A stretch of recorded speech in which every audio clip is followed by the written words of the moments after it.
Sky Carrasco just arrived with a lovely poet. And your name is Sir? Nick Twemlow. Hello, Nick Twemlow. Hi. Thanks for coming in, Nick. It's my pleasure. Yeah, thanks for being here, Nick. Yeah, I'm glad to be here. Nick will be reading on May 21st in Happy Hollow Park for the Carnival Hearts and Arts Parade. He's gonna, today, I don't know what he's reading on the 21st, but today he's gonna be sharing some poems from his chapbook, Your Mouth is Everywhere, which was published last fall through Racquetball Tournament Press, yes. I am a proud owner of that chapbook. I think it's excellent. the only one they'll ever publish. It was a guy won a racquetball tournament, and then the winner get to publish whoever they wanted. This guy wanted to publish my book, or chapbook, so I think that might be it. It's Wow. so cool. It's It was awesome. racquetball Yeah. publishing. Yeah. And actually, Nick's getting his MFA in film and video production, and is finishing up a movie called The Trapper. The Trapper. Yeah. It's about it's about a woman in small town Iowa who was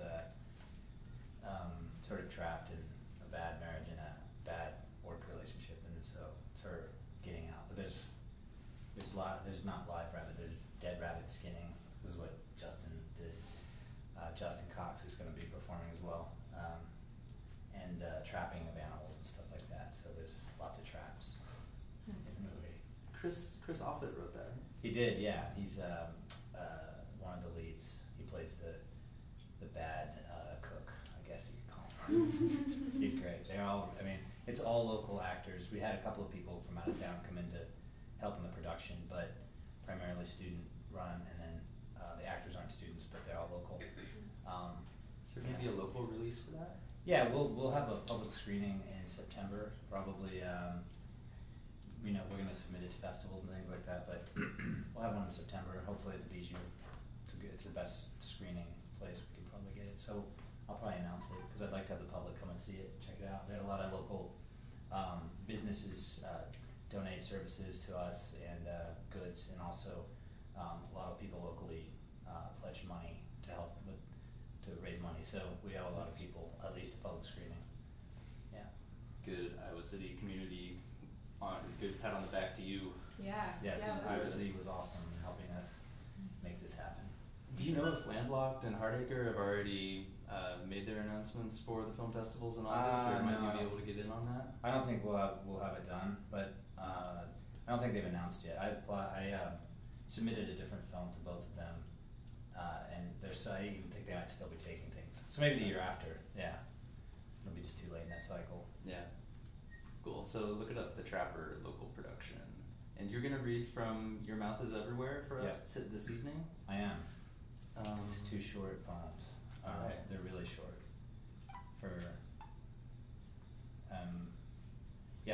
There aren't a lot of poems in here that I can read. Even like certain words that probably aren't among the fabled 7 or whatever, but just it's very adult content oriented. So these 2 are the only ones that I can do. This is called Imagism.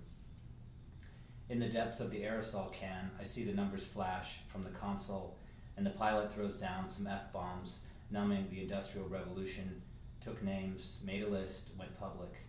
I saw my neighbor through the curtain doing something highly unlikely, so I picked up the phone. And then this one's super short. This is partially found text, things that I've collected from different spots, and then some, I don't even know what is what at this point. I think most writers I know use found text all the time in their work, and eventually it just gets sort of integrated, and then you lose track of what's what. So maybe I'll get sued. But it's so short, and the pieces I've used are so short that no one would have a case. If they try to sue you, you should challenge them to a racquetball match. That's exactly right. Winner takes all. Yeah, I would do that for sure. This is called Close Work. My anger controls the orange groves burning at the horizon. The horizon, my endless question. I was breaking down in tears, emailing shelters to try and find someone to take her in today. Please don't act like I'm stupid and waste time on stock replies. I've heard it all hinges on how stable your hands remain upon insertion. Always talk as if the person you are speaking to is wearing a wire. Nick Twemlow from this chat book, Your Mouth is Everywhere. Not directly inspired by the movie of the same name, available at the adult superstore. It's a line from a Pixies song. That's funny, though. That's great. Every poetry book must have its own porn title too, I guess. As I said about Richard Bone, you wouldn't have to change a thing. We're just walking down the aisle, right? What am I going to name my chapbook? Yeah. Yeah, there is a place just 4 blocks maybe from where I live called Romantics, which says, their line is something like we put the X in romance or something. It's a great title. That's a good start.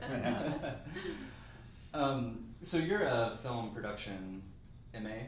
MFA. MFA? Yeah. And how much time do you have left in the program? 1 year. 1 year. I had my thesis year I just cleared.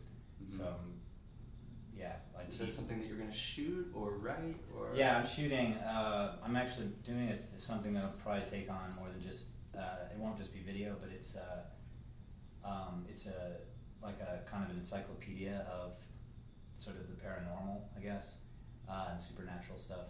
And it's related to stuff my father researched, primarily in the 70s, but also in the 80s. He was doing a lot of research in that area. So I'm going to make like videos, use archival footage, do a lot of interviews, do like 3-dimensional stuff, not 3D video, but like installation type sculptures and things like that. And then, so it'll probably take a lot of different formats. I don't know yet, a lot of it's I'm still exploring, but it'll definitely just deal with like the paranormal.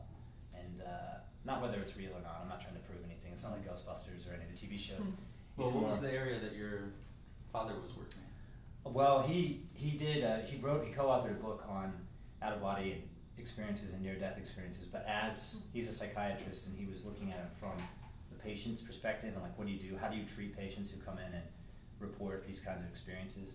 He's written about treating patients who have reported being abducted by aliens, that kind of thing. So like, it's not a question of whether you believe them or not, it's a question of how do you treat them believing these incidents happen.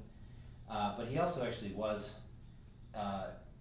researching in like biofeedback, out-of-body stuff, and through all that I saw as a kid stuff like the electronic recordings of ghosts that supposedly were made, and I was listening to these things and they were terrifying, because somebody made them and somebody did something with them, I don't know what, but and I went to do out-of-body stuff in Virginia with him, and I saw a spirit channeling there, and just all kinds of stuff, spoon bending, telekinesis, pretty much the whole thing. It's sort of, I've either touched on through my dad or my own research, but primarily through him. So I'm going to just travel around and collect stuff, make like a curio cabinet or something.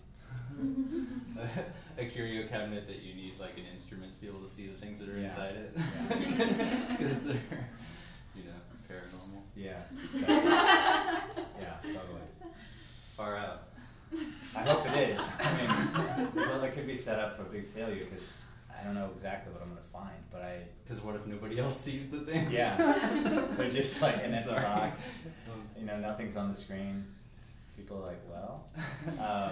But I know there's, I know there's there's a lot of trust involved in your MFA project from your teachers. Yeah.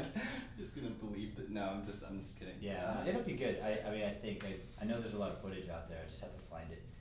The stuff I'm shooting myself, who knows what I'm gonna do. So I'm looking forward to it. Yeah. Can I ask a question? Yeah, sure. So you're a poet and you worked for several years for the Poetry Foundation Right. and everything. So how did you make the transition from, or how did you know that you wanted to study film? Well, I wanted to since I was a little kid, but and in high school, my senior year in high school, the school opened like a video lab, and they had a little mini studio in like an editing bay, and I took it all year. They just let me keep taking it, and the teacher I had was great. She taught me all the basic principles of continuity editing and how to use a tripod, how to edit, all that, and then I just walked away from it for a while. I don't know why. I can't really answer that question because I've tried before, but then I came here and did an MFA in the workshop a while ago, and was doing poetry, and I just sort of I still was kind of thinking about it, but not quite. It took me about 4 more years. I lived in New York, and I had this great job that I got let go from because they ran out of money, which happened a lot then. And someone I worked with was doing 60mm film class, and we just decided to make a film. So we shot a film in Brooklyn took about 4 months, like off and on shooting to make. It's about a 9-minute film, and then I let it go again for a while. But it's always been there, I guess. And I've been writing scripts with a partner for about 4 years, and this was just, we moved here and sort of figured it was something to do while I was here, and it turned out to be it's a great program. Unfortunately, Leighton Pierce, who is the head of the graduate program but also teaches modes, which is like the introductory class, is leaving as of this semester. He's going to Pratt in Brooklyn to begin an MFA program there, and that's a big blow. He's just an amazing guy. But, they'll find interesting people, I'm sure. It's a great program. Awesome. Yeah. All right, great. Again, we're talking to Nick Twemlow about his book and his work here in the film department, and you're listening to Little Village Live. We only have a couple more minutes, so we'll probably have to go out with a song. I don't know, we've got Douglas Kramer Nye, who's a veteran of the show. We've got Penny Hawk, we've got Stinky Jones. Penny Hawk, aren't they playing this weekend? Are they doing the Camp Ramrod show? Anybody know? I want to say yes, but I'm not completely certain. Okay. So Let's play some Penny Hawk. Yeah. They're from Ames. Sounds good. They're up next too. Oh, one to sleep. You can find some video of the show shot by our man Robert Nelson at littlevillagemag.com/LVTV, or on our YouTube channel. Just look up Little Village Mag. And you couldn't hear Nick wave, but you can see it on the video, so you have to now. Thanks for coming in, Nick. It was a pleasure. I appreciate it, Sky, and I'm stoked for the carnival. Was really fun last year. And I think we'll probably maybe have some Canarian books. This is Awesome. a press that I do with some other people. But come check it out. Hi, Sasha. It's my little kid. I think he's listening right now. Cool. Well,